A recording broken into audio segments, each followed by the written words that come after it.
not muted. I think you can unmute yourself. And for the rest of you folks, we appreciate you coming on. It's 3:06. We got to get this party started. Welcome to another bi-weekly edition of the AA Real Estate Group. Our self-employed webinars, we're now kind of calling them virtual REI networking. We're shifting back into the real estate space. We spent a few weeks, a few sessions really, with Anthony and Ron talking about the PPP loans, talking about the EDA loans, talking about the different CPA and CARES Act. So I don't know if they'll be on today for sure. I'm going to let Brianna handle that part of it, but we have our own part here. Actually, Brianna, I can't see you either. Do you want to give me a thumbs up or yay or nay if they said yes that they're going to join us? Or is that our self-recorded presentation? Matt, too, do you know? I don't. I know that they had said that there weren't any real updates other than the Q&A that we did last week, I think it was, or the week before. Gotcha.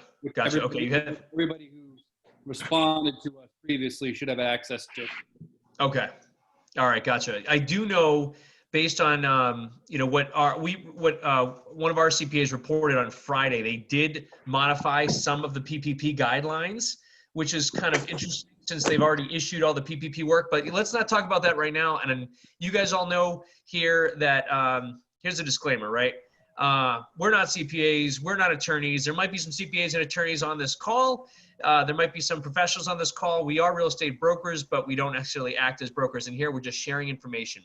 And that's what the goal of these bi-weeklies were, right? It's to share information just to make sure that all of us are prepared as business owners, as self-employed individuals, as contractors, as investors, as whatever we are, whatever space we're coming from. These are kind of helping us just be more prepared for what is coming.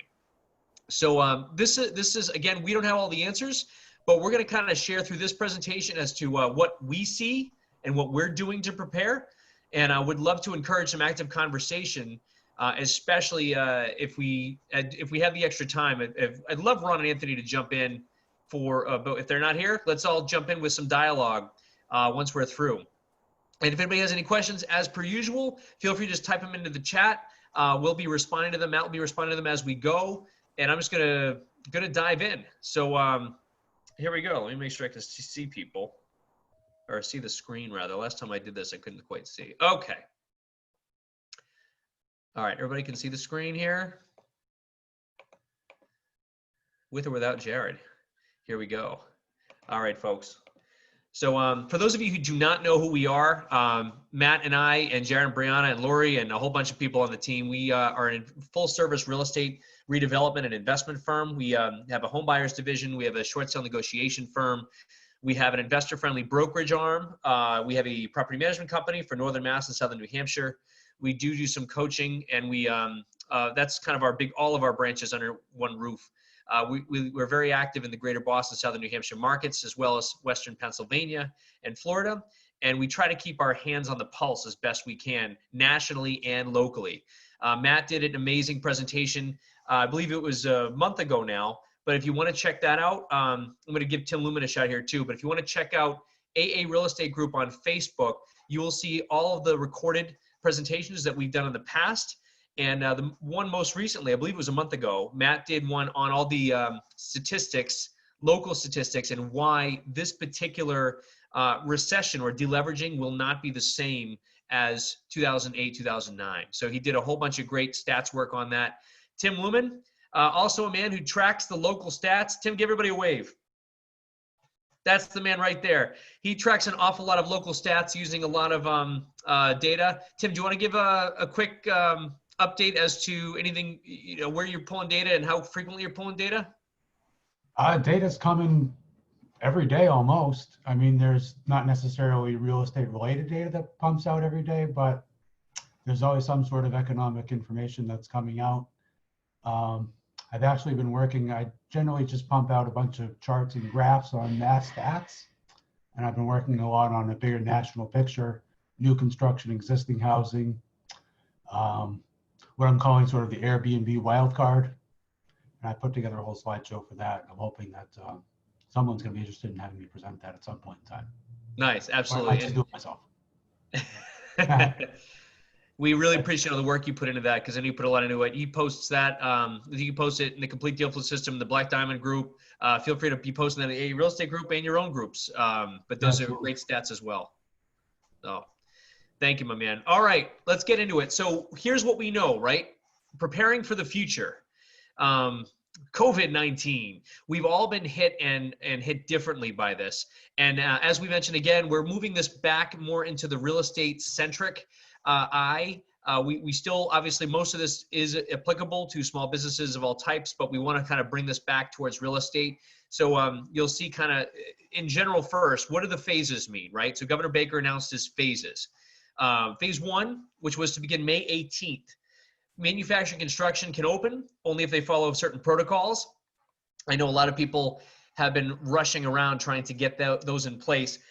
There's a lot of towns and cities that were putting bigger limitations than the governor was on those, similar like Boston, Somerville, Cambridge.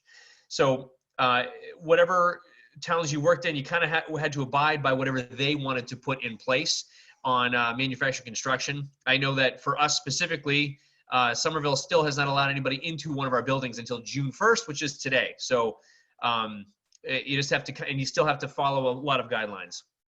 Churches will be allowed, houses of worship, as long as there's social distancing. They're encouraging outdoors for that, and there's still a limit of a group of 10 people at a time for any groups that are there for May 18th. So this was May 18th. May 25th, which was last week, office spaces, except the ones in Boston, were able to reopen. Again, with that limitation of 10 people together is the only max allowed. Hair salons, pet groomers, and car washes were also allowed to reopen. Retail was able to do curbside pickup. And some parks, drive-ins, recreation fields were also allowed to open, as well as a couple zoos. And then June 1st was which is when the Boston offices will be open. So it looks like, the governor and the state is preparing here for a phase 1 opening. And here's phase 2. Now, they said phase 2 should not be, we're preparing any minute right now. Governor Baker is going to be coming out with additional guidelines and additional criteria for what is actually going to be allowed and the different ways it will be allowed. And he might be opening up sooner than this, but he said 3 weeks from the last one, which would put us at June 9th. So here's where retail, restaurants, and hotels can reopen. There will be restrictions. We're waiting for him to put clarifications on that. Campgrounds and more athletic fields should be open. That's really good news for the home parents, parenting that the homeschooling and home parenting that we've all been doing. Because I know a lot of us were saying, my kid's having a good time here, but he's pretty much just, run out of stuff to do. And there will be some summer camps hopefully opening back up if they can meet some restrictions that we're just waiting to see what those are. I love my kids, but I'd also love them to go do things outside while I can get things done here. Anyway, that's just my thought. And a safer at home, this is in phase 2, it will be lifted, but there'll be encouragements not to do any sort of personal or business travel. From Governor Baker's office. Again, I'm just reiterating what he said, right? Phase 3 will be, if we go another 2 weeks from that, which would be June 30th, that's when he anticipates the bars, casinos, gyms, and museums will then open, and even entertainment and arts industries. I don't know how that's going to happen. He's obviously, I'm anticipating he might be lifting that 10-person ban. I don't know, but if movie theaters open, I don't know how people, that's another whole topic that we're getting to later, but I don't know how a lot of these places will be staying profitable if they still have to social distance and keep people, if they can only seat 10 people in a theater, that probably won't be viable. And the youth games and tournaments will be opening up, he anticipates. So maybe there will still be like fall little leagues and summer sports for kids and parents. And finally, phase 4, but phase 4 is a full reopen only, as he said, when vaccines and treatments are available, which would be a full reopen. But in his words, he actually said, we're still encourage people to wear masks and social distance and all that stuff. So we all have probably learned a bunch from this social distancing stuff. But I wanted to kind of remind everybody too as to what has actually happened. So this is the reopening phase. And regardless of where you are, I've had some good conversations with people over the past couple of weeks, right? There's a lot of people that are angry where we are and how we haven't reopened fast enough, that there was a big overstep on the government, some people say. There's a lot of people who are still pretty fearful and don't want to leave their homes, and they want to, no matter what, they're staying in for a long period of time. I think one of the overwhelming feelings though here, which I found interesting, and again, it's mostly talking to the science and doctors and nurses, not necessarily the government officials, but what we have seen is there's most people think there's going to be a resurgence of this virus, and they don't know how or when it's coming, but a lot of people are preparing. Bill Gates even said he's preparing for like an September or October resurgence of the virus, which means once again we'd all have to go back into shutdown and into quarantine. But who knows if that's going to happen or not. My job is to sort of report what they have said so far, and then I'm going to report in as to where we are economically, because this does impact lots of businesses. So just to remind people, again, I'm not here to tout doom and gloom. I'm just here to sort of say, here are the facts. We are at our highest all-time unemployment rate we've ever seen in this country. This was as of last month. We were at 14.7 million people out. I believe this month it was higher, despite the fact that there was limited reopenings from states. So we're higher than this 14.7 million people. And what we have here is our economy has seen the biggest contraction that we've ever seen, at about a 60% contraction rate with all of our economy. I think it was now a month and a half ago that we did our John Burns presentation. For those of you who haven't seen that presentation, feel free to jump on to AA Real Estate Group, the Facebook page, and get that presentation. He is the one, he's the national statistician, and he's the bigwig that Wells Fargo, Chase Bank, JP Morgan, Chase Bank, they all hire, Toll Brothers, they hire him to tell them what's happening in the market. And then they restrict or open up their lending criteria and investor criteria for buying notes because of what he puts out, his company puts out. So he was willing to share with us his thoughts on a lot of this, and I have one slide from his presentation that we can go into next. Our GDP is obviously took a dip of about 5% in the first quarter, because one can obviously assume that that's what would happen, but it's somewhat concerning. And again, if we're thinking we're just going to come right back here, it's my firm opinion that we're not going to be just slamming right back as soon as he opens up, retail and stuff. But here's our stimulus. This is the slide I'm about to show you from the John Burns presentation. I love this slide. I'll show you why. So he put, this is again as of April 1. So it's kind of a dated slide, but this is his predictions as to what's about to happen. And this is in regards to the stimulus. So they had the family credits for, oh gosh, Matt, I can never remember what this stands for. Do you remember? You're on mute. No? Did I catch you off guard? It's the Families First Coronavirus Response Act, FFCRA. Thank you, sir. Thank you. So what he said, the 12-week leave, so they're basically end up getting paid their wages for 12 weeks, but that would technically end. You can see his timeline up here for Q2, Q3, Q4. So he's expecting that will end. We gradually exit our shelter in place at the end of Q2, which is June of this month. So he's getting that together. And at the beginning of Q3, the 12-week leave would end for those people who are taking care of sick family members. Here's the payroll protection program. Now, this, again, just came out with new data that came out, I think, Thursday and Friday, that I do not have access to, and I would want the CPAs to report in on, where they essentially were saying you could apply for these loans. We're not going to get into it again today because we really hammered on this. This was a really solid stimulus that came out for small business owners and self-employed individuals, where you could apply for these loans.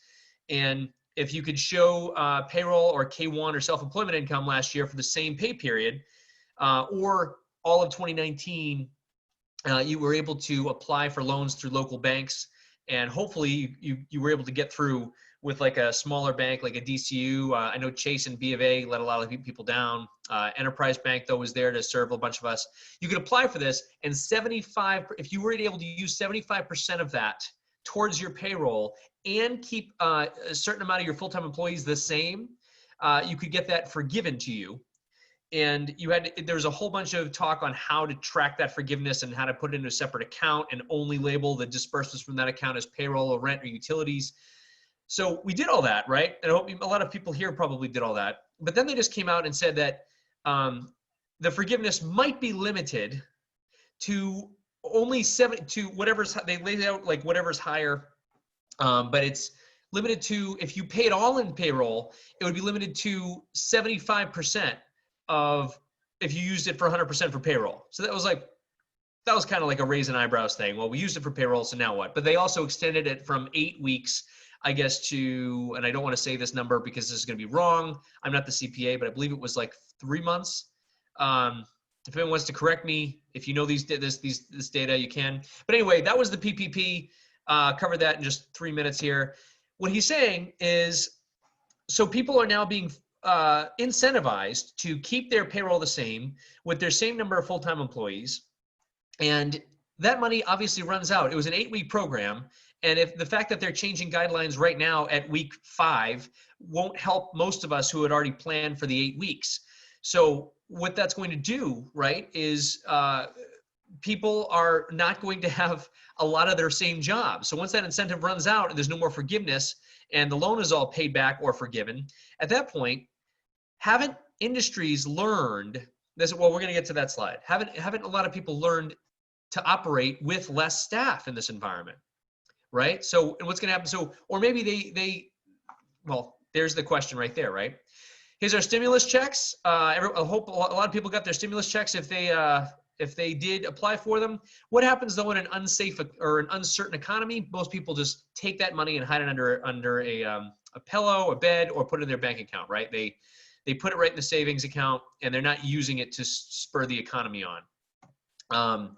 Here's the unemployment. Now this was interesting, right? Everyone got an extra $600 a week bonus. People were being incentivized not to work, right? This isn't the soapbox there, but I'm sure a lot of us have that soapbox as well, where people are being incentivized not to work, which left a huge hardship for even the medical community with a lot of assisted living facilities and a lot of even, as traveling nurses.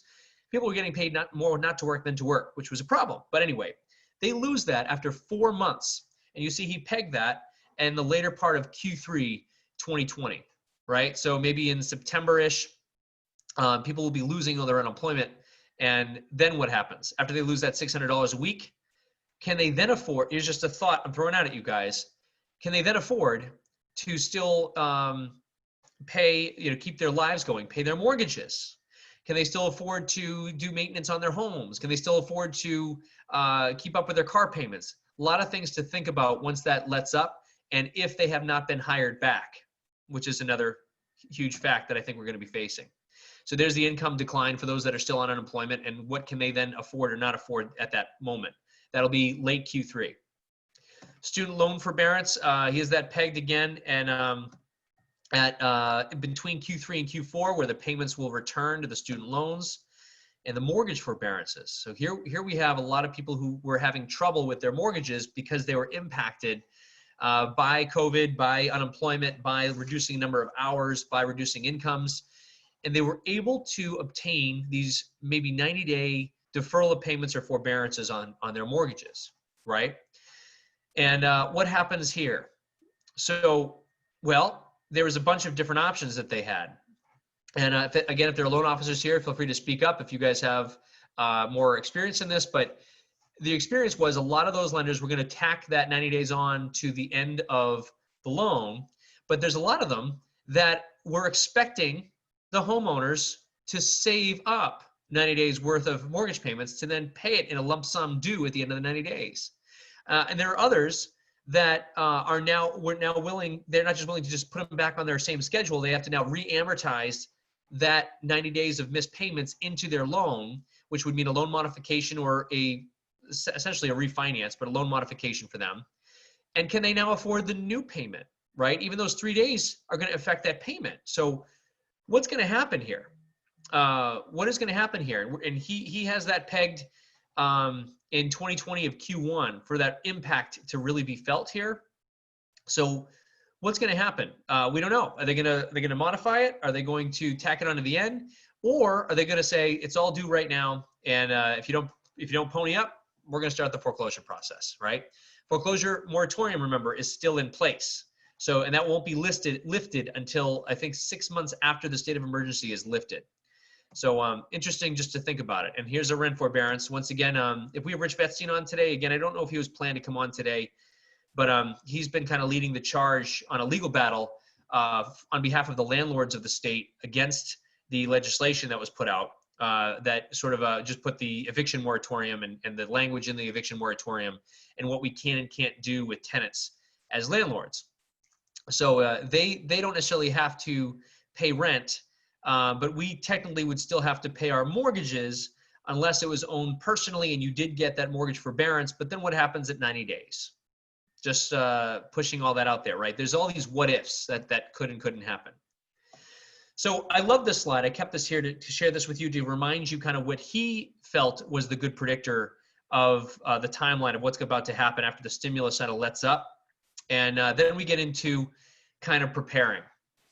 So here's what we did. And here's the very first one of these that we did. I know we kind of went and dug deep into what you should be doing as a self-employed professional to keep yourself going through these times, right? And the first one was overhead and just slashing expenses, pulling your P&L, going through every single expense that you had, and where can I cut? This was the protection mode that we were all in, right? We're no longer in protection mode. Now we're kind of coming out to another side and back into offense. But overhead and slashing expenses, how do I get cash and how do we hold on to cash and to prepare for these months that would be probably pretty tough? I know we personally have been impacted by this with a couple buyers that have fallen through for financing reasons, and a couple of the construction moratorium has definitely impacted us on a high cash deal in Somerville. We won't talk about that deal. A lot of you know about it. We're all angry at that deal, but holding on to cash was important, right? So preparing for a really tough, this is what we were doing, preparing for a really tough 4 to 6 months, now 3 to 5 months if business all stopped tomorrow. Now, business didn't stop tomorrow. A lot of real estate agents and brokers out there, if you guys are doing retail real estate, I know Andrea is one of them who's on this call, we all adapted, right? We learned to even sell homes virtually using different tools and online tools and safety precautions and things that we did to just adapt to this new marketplace where people didn't want to touch doorknobs. People didn't want to touch light bulbs. Sellers didn't want people in and out of their houses, especially groups of people, right?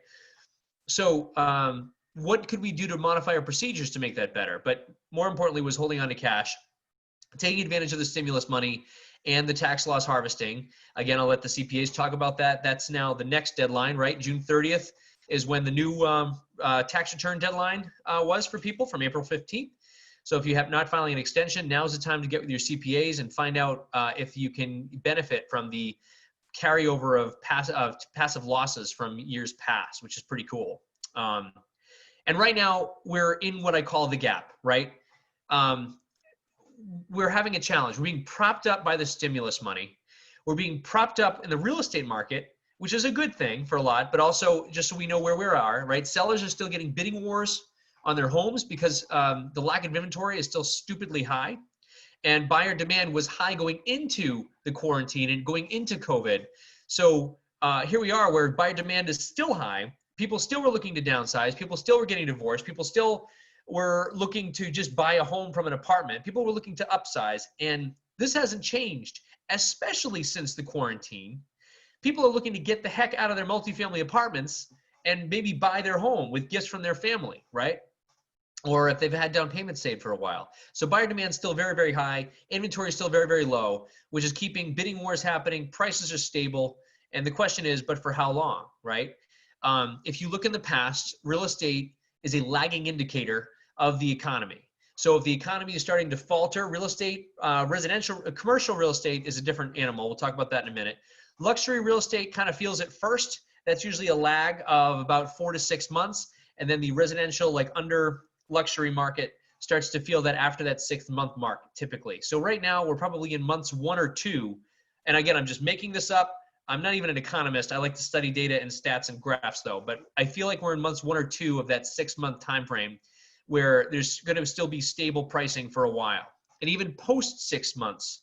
Again, my thought, my value, and backed up by Matt's statistics that we all came up, is that I'm also feeling that the first-time home buyer market, which is different on every town, right? But we're identifying that as like sub 550,000 or sub 600,000 for a resale price.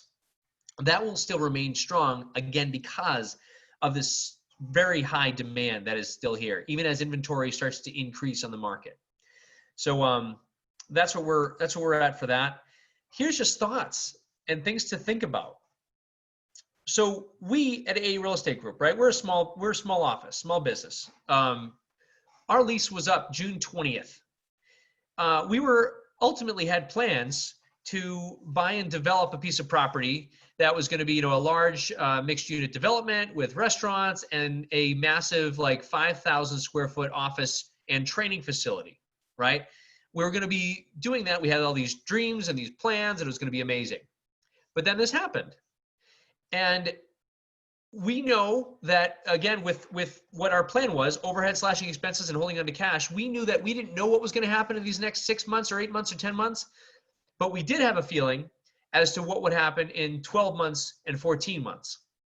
So what we did is we made the decision to put all those plans on hold and either back out of deals or learn to sell off inventory that we were not planning on selling off, and do our best to prepare to kind of build that cash position and wait for some opportunities that we feel are going to come down the pike. This is, again, real estate centric. But other offices, right? Many offices have now closed, and many businesses have learned, oh my gosh, we can operate as a team virtually, right? And maybe the impact isn't that great. And what else happened? Well, awesome team members, awesome partners like Matt have learned to put practices in place to kind of keep the team feeling close together, right? With morning meetings and weekly sessions and making sure we have department head meetings, and heck, people are getting along without a main place of doing business. So a lot of people are going virtual. A lot of people are downsizing. We just needed a place to store our stuff for now, right? And what will that ultimately do? Well, here's the deal. We're moving out of, a lot of you guys know Cummings Center, Cummings Plaza. And we were in the Woburn Center, right? So we talked to our landlord about it, our account rep, and he shared with me outright. He said, this is kind of the call we're hoping not to get too often, but we're getting it nonstop. Their offices are just learning to operate either virtually or downsize. It's very, very interesting. And what's that going to do? It's going to put a lot of pressure on commercial landlords. If they're not a hedge fund, if they're not Wall Street backed, you're going to see a lot of commercial landlords unable to pay their mortgages because they can't keep their rents coming in, right? And commercial real estate in general. And commercial real estate's a different animal because that starts a snowball effect. Once you have, a couple distressed, you start to see a lot of more rental incentives, and then all of a sudden the values start to fall and cap rates start to fall, and then those become comps for the next one, and it becomes kind of a rapid snowball downward on the commercial real estate side. But that's there. And here's our staffing thought, right? So last month in the country, we had 30.3 million people on unemployment. Now that was up from even that graph that you just saw, right? Where was that graph here? Here's our graph, 14.7 in April. Here's your number for May. 30.3 million. You guys see that? I didn't have a graph to back that up, but this number again is from the census data. So, or not the census data, I'm sorry, the Bureau of Labor Statistics. That's 100% more people on unemployment in May than there were in April.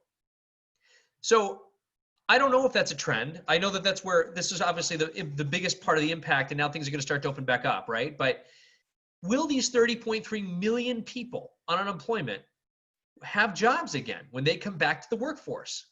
And even right now, are there people right now working for small businesses that are being propped up by the PPP loans? Absolutely. There are people that really only have a job because people want this free money from the government, right? And they wanted to keep their teams together for a certain part. But do you think that people aren't trying to learn to work leaner and meaner as a business? That's one of the positives of being a business leader in this economy, but it's also a huge negative if you are an employee of these businesses, right? So you have to think, will these people all have jobs? And it's our opinion that no, people are not going to be having a lot of their jobs as they come back. But I will say on the positive note, that's the doom and gloom side. And here on the positive note, and I have the note in here, right? It's also a huge opportunity for you folks as small businesses, including real estate agents with their teams. And if you're a tradesman, if you're a real estate investment company, whatever you are, right? If you're a solar company, I think Steve might still be on here.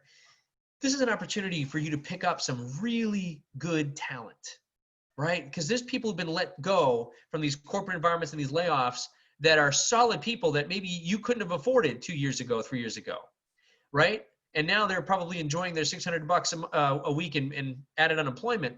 But it doesn't mean that you can't start putting your feelers out and start interviewing people and start seeing what's out there and really level up your teams. Like, this is a huge opportunity to get better talent on your teams to help propel you for what is about to happen in this economy.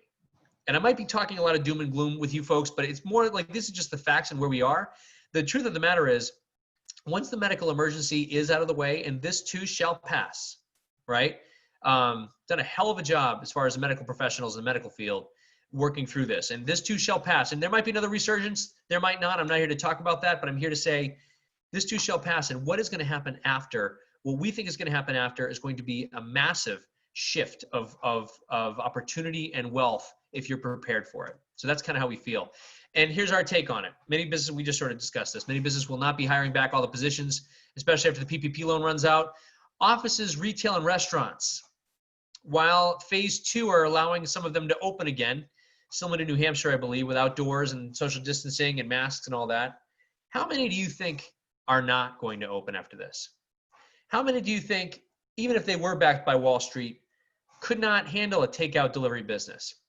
I'll tell you right now, the Class A restaurants, like Bancroft, like, the high-end steakhouses, they could not necessarily operate because you're not paying for the ambiance, you're not paying for the atmosphere, you're paying for their food. And they had great food, but you're not going to pay $100 for a steak that you got to take home and eat in a Tupperware, right? Or in a styrofoam container.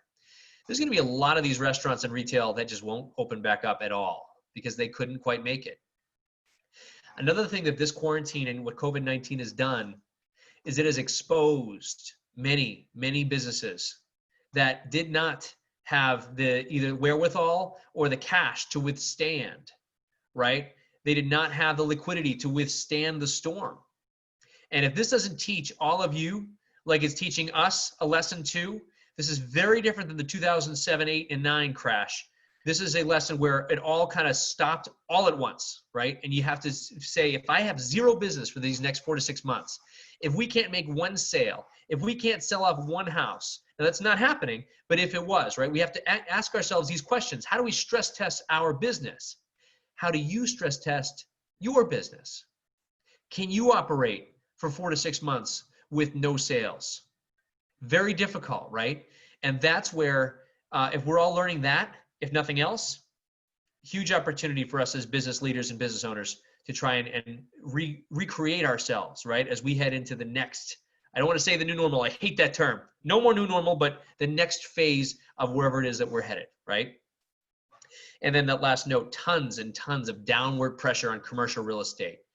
That's what we're seeing. That's what we're anticipating, especially in months 8, 10, 12, and 14 after this is over, when they're not getting their rents, or they were getting rents and now they can't find tenants because now the lenders are making it more and more difficult. I spoke with our banker at Enterprise Bank the other day, and he said, if you're a restaurant now, even brand new restaurants, you're trying to open, great time to open, by the way, because you're going to get killer deals from landlords.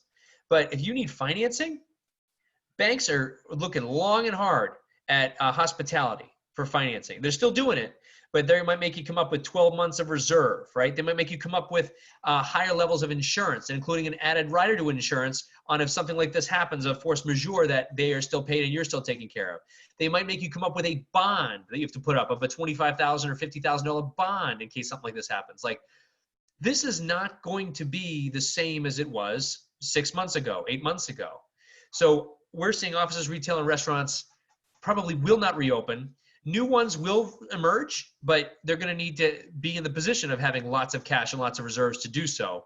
And those that can reopen, or those that are able to strike new deals and open up to begin with, should do very, very well, as long as they can work with their commercial landlord or commercial agent to get them an insane deal on overhead because they have to. And that's the downward pressure. Once that snowball starts, as I mentioned before, it keeps going. The first time you have a Class A or Class B commercial asset that loses its restaurant and retail, it starts to snowball because now the income drops and the values of the property then drops, and they have to fire sale one. And once they fire sale one, that influences the cap rates of every other commercial asset in that metro. And that just keeps a snowball going down and down and down until it stops. When it stops, no one knows. So that's what we're seeing is about to happen. But here's the new growth that we also see opportunity in, right? And maybe a lot of you have already taken advantage of some of these things, but the transportation businesses, and what I mean by that is not necessarily airlines, although they will probably see an uptick once they actually start getting businesses again, if they don't go out of business. Now they're publicly based. Are they too big to fail? Only, who knows? Only one can find out, but we'll find out exactly. I know they're not doing well right now. Matt might have better data than I do.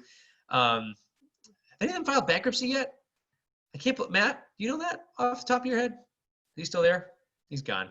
No, no. The answer to the question is there have been a couple who have filed for bankruptcy, but the majority of the big ones, American Airlines, United Airlines, Delta, JetBlue, a lot of them have actually just pared back their flights and have asked for assistance, but the common consensus is that they are not going to be declaring bankruptcy. Gotcha. Interesting. Well, it's good. And if they do get close to filing bankruptcy, I'm sure they'll be bailed out with our good old tax dollars. Anyway, I digress. Again, this has exposed everybody, right? It exposed the airlines. It exposed all the hospitalities. It exposed real estate investors. It exposed obviously retail and restaurants. Like, this has exposed business owners. And honestly, that's nothing but a good thing, right? We want solid, stable businesses. If people were operating with a 30-day month of cash to keep them open only for the next 30 days, this is going to hurt anybody. This is going to put those people right out of business. But anyway, I keep harping on that because I do think it's a good thing. I think this is, it's a good thing as far as teaching people lessons, if anything else, right? Service-based essentials. I know Instacart's doing really well right now. We all know Amazon's doing really well right now. Inverse profits in a quarantine, right? Rental cars, self-driving rental cars with Uber, right? There's things that we feel that there's opportunities and new tech coming out that might be the new, I hate to say the new normal. What is that? New tech, new opportunities for businesses. I'm just going to go into the education and coaching based businesses. There's a lot of people that have been putting out online knowledge-based courses because people, again, have time to be sitting at home and taking courses to bettering themselves and bettering their businesses. So a lot of people are putting some data out that way. And virtual healthcare and virtual wellness, as we've seen throughout this quarantine, they have absolutely gone up on the ability to just meet. You can talk to doctors now and nurses right on your computer and your phone, more so than you could in the past. So there's now and there's ancillary businesses kind of coming out to all these things where, if Zoom couldn't make it work because of their security protocols, now there's, like Health Zoom and different types of healthcare online portals that people are using. One that it's not on this slide that we should go over to is how the real estate and closing businesses have changed, right? So as of right now, Massachusetts and New Hampshire attorneys, and I can't speak nationally, but they all have the ability to now close over a Zoom meeting. So you can close from your home. The challenge still becomes the law offices or title companies in New Hampshire have to subscribe to an expensive third-party identification proving platform, which I believe it's not that expensive, but it's still like $5,000 down and like $600 or $700 a month. So you have to have a title attorney or a law office that is actually subscribed to that service. And once they do, there's essentially a person that logs on in that closing and confirms the identity of the person doing that closing and that they're of sound mind and that sort of thing. It's really interesting. But now, technically, closings can be done from the comfort of our home and then e-recorded and then wired out, right? Interesting how this has changed things. And will that continue, right? Will attorneys' offices be a thing of the past, or real estate attorneys' offices be a thing of the past? Just interesting. And self-storage. which I have been following for a while now, is also seeing rapid growth, as you guys can imagine, especially with offices now shrinking, retail and restaurants now closing down and shrinking, right? People just in their homes that look to downsize. That was the normal demand for self-storage, right? Moving from a large place into a smaller place. Self-storage has been a booming industry, and we're keeping a very close eye on that. In fact, I've had many conversations with some people, even on this webinar, about what we are doing to be poised and ready for the future and the growth opportunities that we see in certain asset classes. So, and here we are again, state of the market. We're definitely seeing a lot of calls coming into cash is flowing out of the financial markets. This is the same as it was 2 months ago, and into stable, tangible assets. This is the time when people take their money, their chips off the table on the financial markets. Even if they see a recovery coming, they've learned they cannot control what happens in the financial markets, right? At least if it's in real estate or into a note or something, they can feel it, touch it, be around it, know what it's backed by, and that sort of thing. They're also investing into stable businesses that have shown the test of time. Whatever businesses, including real estate and agency work, that can last these next 3 to 5 months, those are the professionals. Those are the people going to be in business for a very long time and know how to run a successful team and business. So I highly encourage you. This next 3 to 5 months are still going to be very difficult for many people, right? These phases might open up and this could all bomb. This thing could resurge next month. No one knows what's going to happen. I'm saying just, if you haven't done it already, there's always time. Slash your expenses. Hold on to cash as best you can to be ready for the opportunities that are going to be abound. And that's what I said here. There's never been a better time to be prepared, and use this time as an opportunity to revamp your processes, cut your expenses, and take the advantage of all the sources around you, including the government. Here's what we see. A huge, massive wealth shift is going to be happening in the next 24 to 36 months. For better or for worse, the economy was being propped up by a lot of things. Real estate was being propped up by a lot of things, right? A lot of it was supply-demand curve. That's fine. It was still there. But what we are seeing, again, if it happens the way we feel with that commercial real estate getting tons of pressure, there will be a cycle that begins with the commercial side and does touch residential, but we're going to see a massive shift there. So be prepared and be aligned with the people that are ready to take action on this and build and motivate your team. So just the reminders that I always share with you folks, this too shall pass. So even if you're in a place that you're still in a very negative, fearful place, get out of that place, get off the news, get off social media if you have to for a week. There's still, there's positive news coming back out, but there's still, the death count's still there and going up, and, just take a breath. 1, 2, 3, take a breath, right? And focus on your business and on your loved ones in here, and set yourself up to dominate and be the light after this lifts. So that said, I'm going to open this up for questions. But before we open up for questions, I want to just check with Brianna or Matt or Jared or any of the co-hosts. Is Anthony or Ron or Rich Vetstein joining us this week? Because I didn't know, nor did I get a confirmation. Did you guys get any of that? I haven't heard back from Anthony or Ron, so they must not have had updates for today. Okay. And Matt, you did your questionnaire with them. It was just last week, right? That was recorded and put up?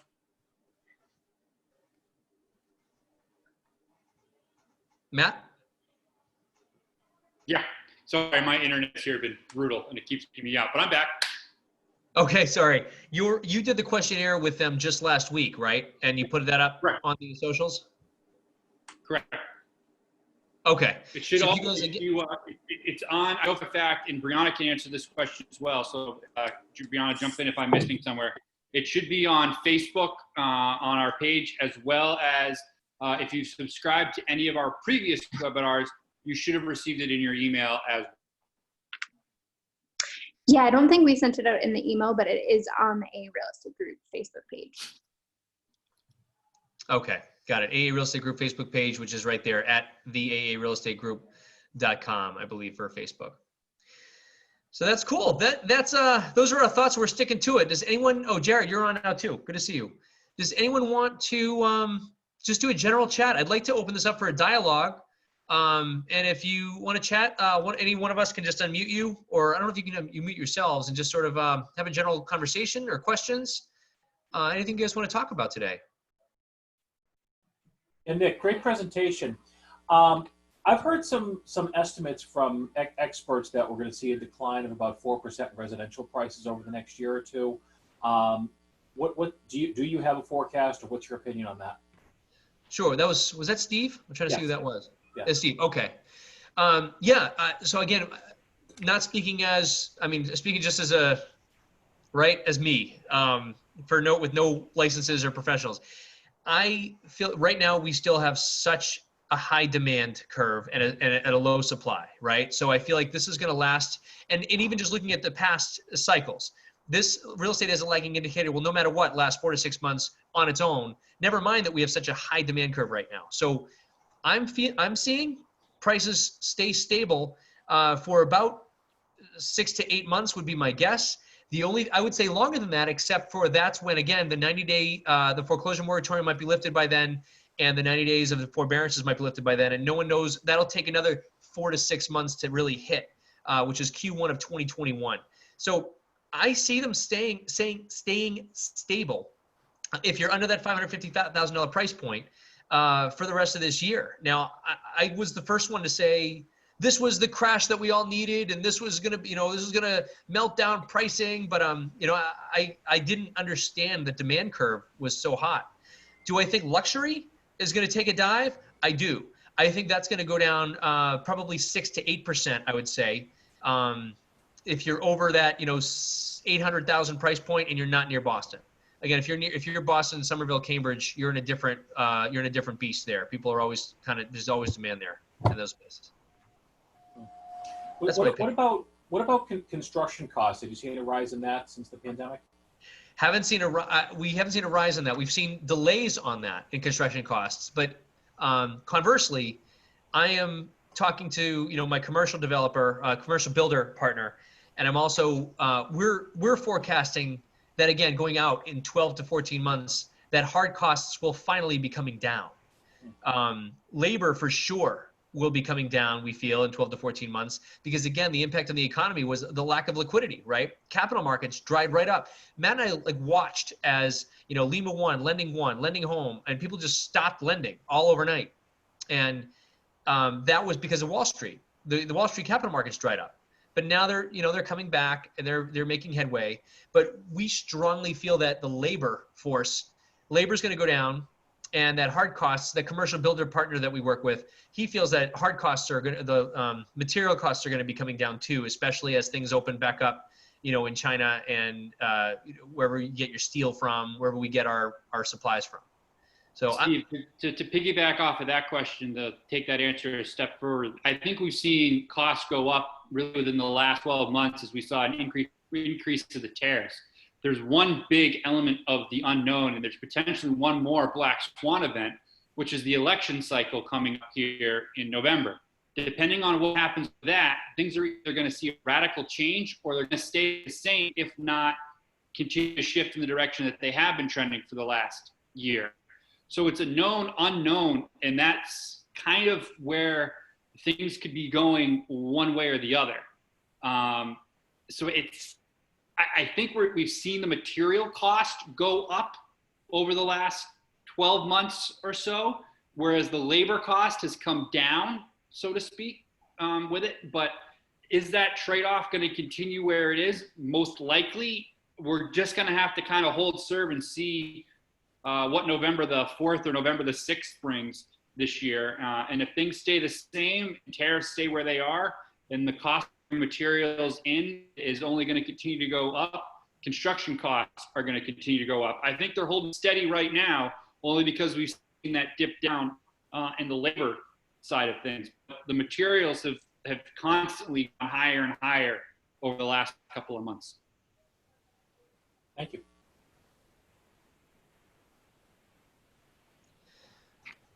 Good question. Anybody else want to just open up a dialogue or questions, concerns? Business stuff? Any chat stuff, Jared? Anything in the chat? Nothing. Nothing in the chat.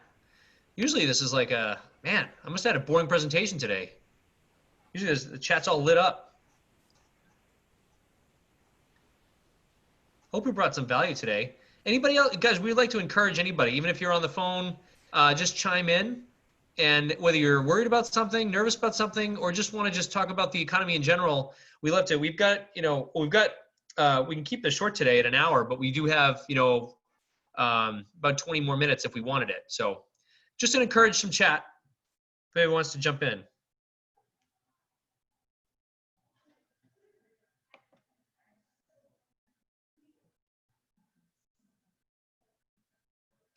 This is what they call a nightmare on radio. Every second of dead air is like, get this guys off the line. All right. Can anybody unmute themselves too? Nick, can you hear me? Yes, Andrea. So one of the things that we're hearing up here in New Hampshire is we're having an increase of buyers that are trying to move out of the big cities. And that's why we're down on low inventory up here right now, and things are moving fast. Is everyone's trying to get out into the woods where they're being able to work from home now. Oh, good trend there, huh? Are we seeing, I'm wondering if we have data there for the Boston Metro as well. Is that like Manchester and Concord, you mean, moving into just anywhere no, further else? north, like more towards where I am. So Oh, north wow. of Concord. Wow. Okay. Yeah, getting into the Lakes region and up into the mountains. Gotcha. Very cool. The numbers in Massachusetts have been kind of bearing that out. And if Tim Lumen is on, and he can speak to this maybe a little bit too. In the last 24 months, 2 years, we've seen the same trend as a lot of people were moving outside of Boston, and they were moving first into the suburbs, and then they were moving from the suburbs to the really suburbs. And that trend has continued.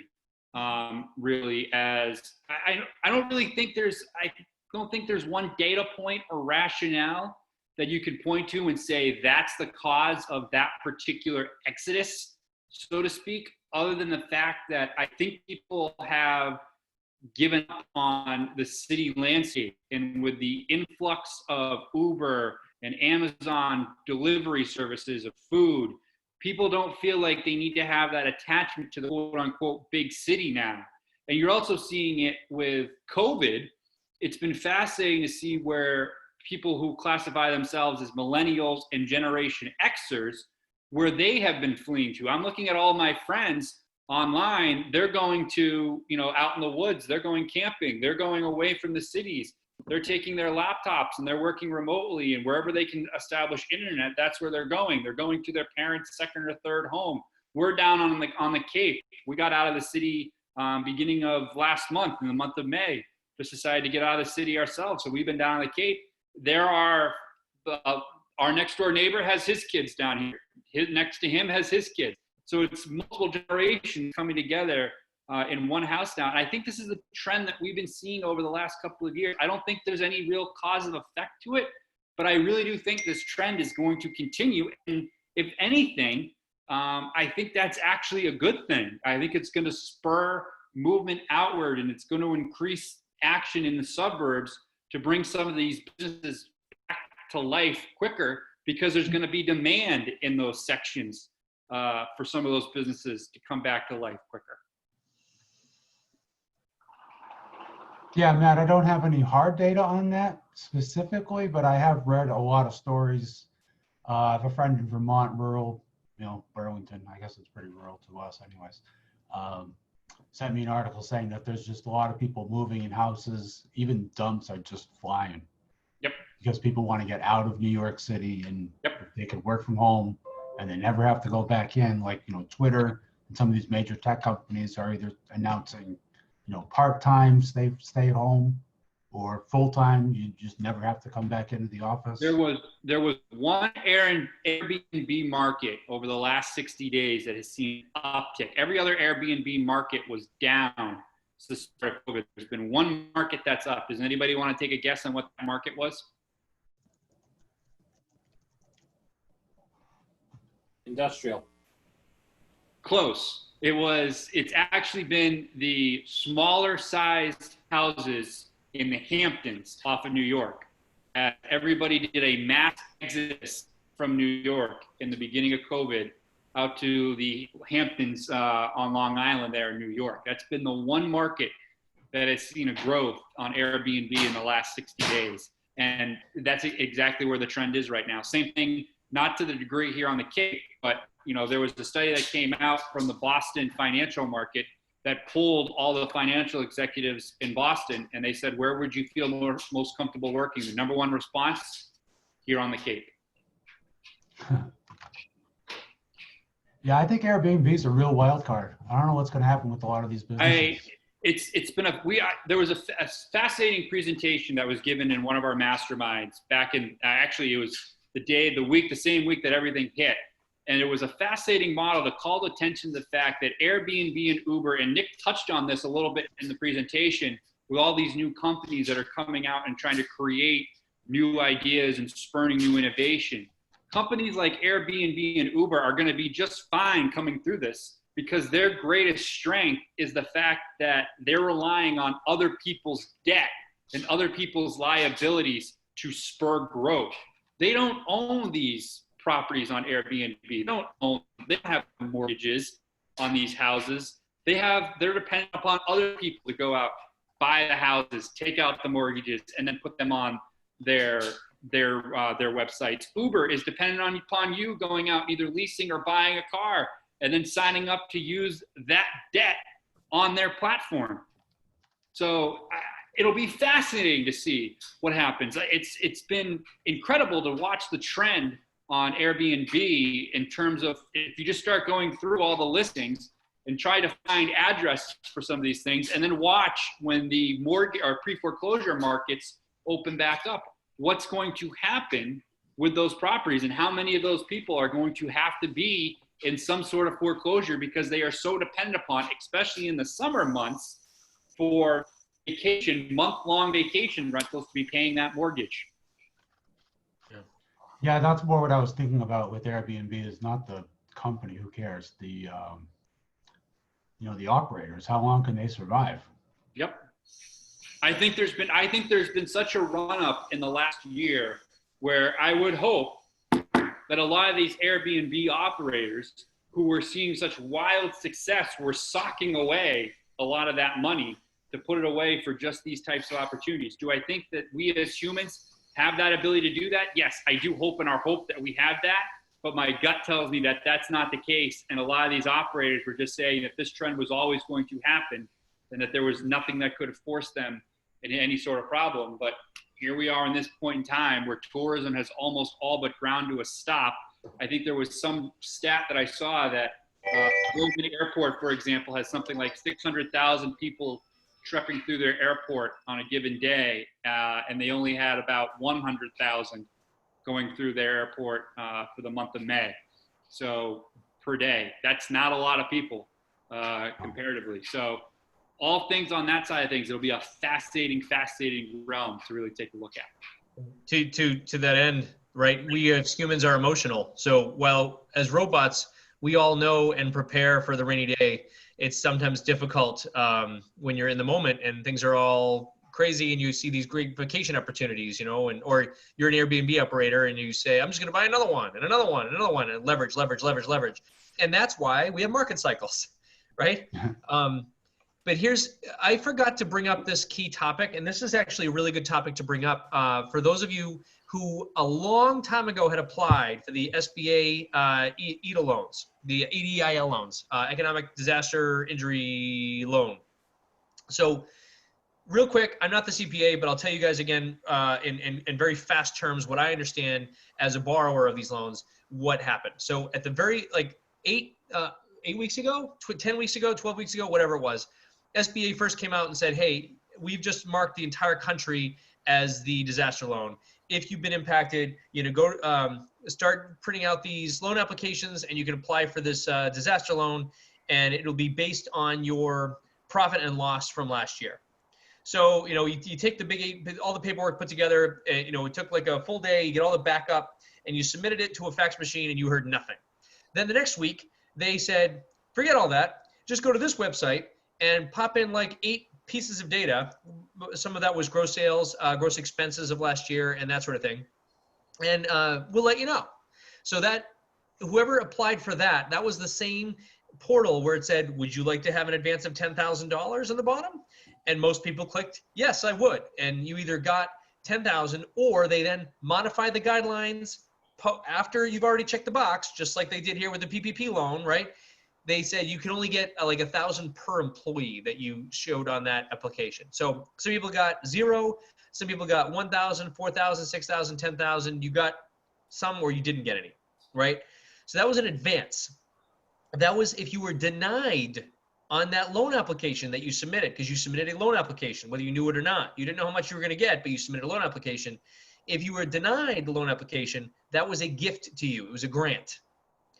But right now, over the last 2 weeks, I know an awful lot of my colleagues, and us included, have all received answers to those applications. And they start with one email and it says, you're not approved. It says you've been invited to take the next step in this application process. So you click on, you have to create a portal with your email that you use to apply with, and you make a new password, and then it shows you how much up to you've been may be approved for, right? So it's, could be, we had one company that was like 30,000, one company was 150,000, and you select what amount if you want the amount. But I wanted to share with you guys, this is the stuff we just learned because we just went through this last week. The language in this loan is quite restrictive, and you just need to know what you're getting into before you click all the buttons and go into it, right? And maybe you need it, but here's the deal. Number one, it's supposed to only be used, and this is the quote, right? For working capital for your operations, and then specifically working capital, we use it for working capital, but you also can only take the loan if you have been economically impacted by COVID-19. Now, lots of us can make that argument. I think most of us here can make that argument no matter what. But here's the deal, working capital. That means you can't use it to pay other off high interest debt. You can't use it to acquire any properties. You can't use it to relocate or transition an office from even a bigger one to a virtual one, or a bigger one to a smaller one. There's a lot of restrictions in there that you can't do, and the penalty is 150% of the loan amount to be paid back. Okay. Now the loan itself is someone could think it's a good deal, especially we're in real estate. We know how to use debt effectively, right? We're not just taking on debt for the sake of taking on debt. That would not be a good move. But if you could use it and you'll be impacted, have been impacted or will be impacted, it's a 30-year loan, 3.75%. Very reasonable terms, but there are restrictions on that. So the process we just went through, right? You made that portal, you highlighted how much up to the max that they gave you wanted to apply for, and you go through an identity verification. And if that comes back, about a week later, you get another email saying you have been approved. Click through and sign the closing docs. And once you get that approval email, you then you're good to go. There's no payments on this loan for 12 months while we're going through the state of emergencies, and 6 months post state of emergency. So it's a good loan, but just be very, very careful and aware. We're still waiting for clarifications from the CPAs and from our mastermind groups and from the IRS, really the SBA, on what it actually means, what we can and can't. Like, what does working capital mean? Can we assume rent, utilities, payroll, but what does that actually mean? And you're signing away some rights there. So just be aware of what you're signing when you get that together. Jason Lee, you said you received an email too. Does that answer your question, or do you want to jump in on that at all, on what you received? Yeah, I just received a request if asked me if I wanted the loan. I think it was 3.5%. You said 3.75. I didn't think it was a good deal. Because the PPP, it's only 1%. So if I'm going to apply, then I really try to go through the PPP.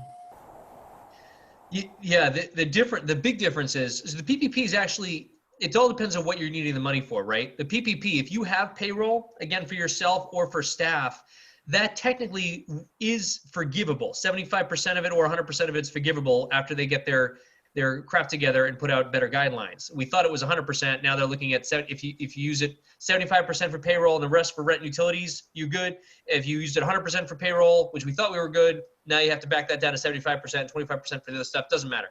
But that's free money, right? That's different. And that was 1%, but that was only amortized over 2 years too. So if you got through it and you couldn't get it forgiven, the payments when they kicked in might be high depending on how much money you had out there for a loan. But it was free money. I think it all depends on if you are needing, we always go for the free money, at least in our company, right? If you're needing the extra funds even after the PPP loan. Have you already applied, Jason, for the PPP loan? No. You haven't? Okay. Matt, are they still, did they shut it down or are they still going? Still going. They're still going. Good. All right. We used DCU. They were pretty helpful. I know Enterprise Bank funded a few people that were in here. Feel free to try to, who's your local bank that you use? You don't have to tell us, but you want to share? Me? Yeah. You don't have to tell us, but if you have a local bank that you use? I use a lot of banks. Too many. Hey, good. Good. But I don't think I qualify for the PPP because, all my income is on Schedule E. Is not on Schedule C. Gotcha. Okay. So I got the $1,000 grant for the EIDL, and I'm actually found out that you can apply for unemployment, as a real estate agent for a loss of business. So I did that. So and I think you can apply for PPP and unemployment, but I don't think I qualify for PPP anyways. Right. No, it sounds like you wouldn't. But did you get that unemployment too? I did. Yeah. You did. Excellent. So that worked out. For anybody who'd like to share, if you want to put your hand up in the chat, if you did take advantage of either the PPP or the unemployment as a real estate agent. I'm just curious if as agents, people did they said they would take care of the agents, but we also didn't know they made it sketchy on the real estate side for unemployment. I was able to do it. This is Renee Tepper. I got it. Heidi, you got it too. Excellent. I've been getting it every week. But every week I have to check off the boxes that I did not earn any money last week because I'm self-employed. Yep. Got it. All right. Very good. So they took care of the real estate folks. Nick, I had a question there. It's AJ. Did you get that for the last week and the week? I think that PUA was held up last week. I was told. No, I got mine. Yeah. Oh, okay. Anyway, right. Yeah. It's direct deposited. Yeah. Okay. Gotcha. Yeah. Sorry, AJ. We did not. I don't know. Well, Andrea. Yeah. We don't. A lot of I did not apply. I did not qualify for unemployment. Would have loved to. With the extra bonus on that, but that would have been great. But I did not apply. I did not qualify for that. So yeah. And then PPP. Sorry. I'm gonna say I was also able to get it as well, the unemployment. I'm a realtor, but again, every week I have to check that I haven't make any money that week. But I have a closing coming up in about 7 weeks. It's been delayed, so I'm afraid as to what is going to happen once I get paid. Marlene, I can answer that. So two things. Each week stands alone. So the week, if I had a closing last week, I would say, yes, I did make money last week. And so I would not get my weekly PPP. And the next week I would. So it's just that week. Number one. Number two, I forgot what I was going to say. Oh, God. Geez, I don't know what I was going to say. Sorry. Yeah, thank you. Good to know. Yeah, great info, Heidi. Thank you for that. Oh, I know. This is important. Tomorrow, there is a webinar, Marlene, from either GBAR, Greater Boston Association, or MAR, Massachusetts Association of Realtors, reviewing PPP and where we're going to go from here, because many of us are. It's GBAR. Do you belong to them, Greater Boston? Well, I belong to the North Shore Real Estate Association. This is the Greater Boston one. So you might be able to go on their website and just find the webinar. It's tomorrow at 2:30 to 3:30. And let me see if I can find what the title of it is. You can throw it in the chat too, Heidi, if you want the link to it. Yeah. Thank you, Heidi. Renee. No, this is Renee. Yeah. Oh, here it is. GBAR. GBAR Live, Pandemic Unemployment Assistance Demystified. During this webinar, we will discuss the application process, offer guidance on how to complete the forms. Additionally, we will demystify how commission earnings can affect unemployment status, and provide you with a better understanding of how interpretations of specific agent and broker activities performed by real estate professionals can factor into eligibility and work status. Oh, perfect. So, Sounds good for the licensees on this webinar, which is I good. will put a link in as soon as I get it here. Sure. Thank you so much. Question. You're welcome. That's fantastic. And Dee also jumped in, and Dee's absolutely right. Do not use the big banks because they're finally being sued for ignoring the small businesses in favor of their bigger, wealthier clients. Yeah, that was, I remember people, we thought it was just a technical issue. The CPAs were all saying, oh, they're just trying to get their portals up, and they, the small banks, bam, bam, bam. They were just going right in with those applications because they didn't have to care about big technology and setting up a client portal and all that stuff. But what turns out, they were just having difficult time getting this tech up, so they just went to their biggest and best clients first, which was a shame. So, but DCU and Enterprise said good. This is the PPP loan now, different than the unemployment. If you still have not yet applied for PPP, I would suggest DCU. I can get you in touch with our loan officer. We used a guy named Tyson. He was great. We also use loan officers, at Enterprise and different places there. But go where you have your relationship.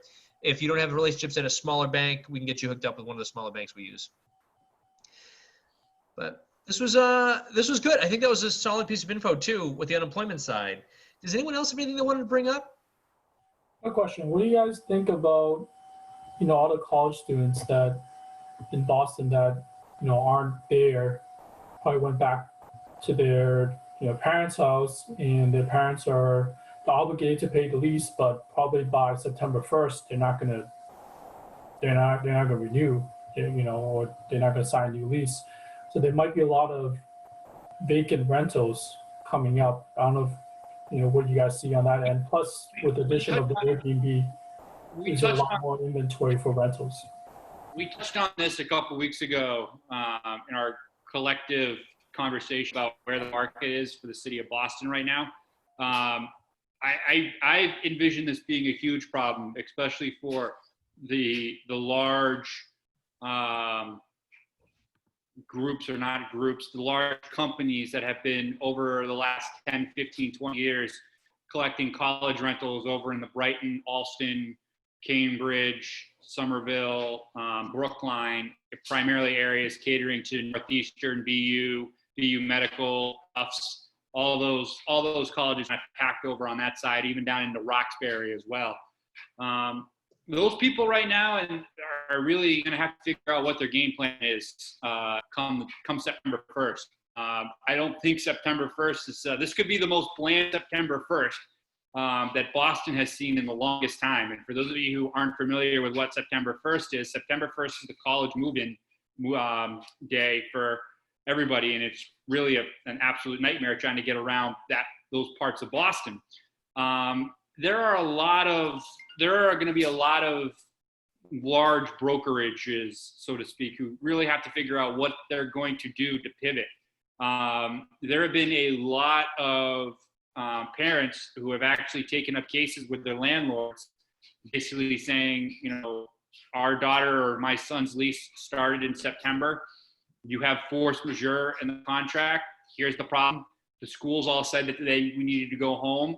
I pulled my son or daughter out of the apartment, and we have not paid the lease on that apartment or the rent on that apartment since. So a lot of landlords have probably been stuck with vacant apartments that haven't been paid in many, many months. Now, these guys aren't owning 5 apartments. They aren't owning 10 apartments. They're owning hundreds and hundreds of apartments over the city of Boston.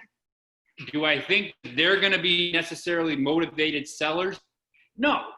But I think this is probably going to be the first time in years that they're going to be willing to listen to people talking about purchasing their building off market, collecting their money and saying, I had a tremendous success over the last 10, 15 years.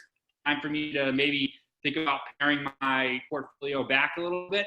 And there will probably be an influx of buildings coming on the market in October, November, if things don't get better.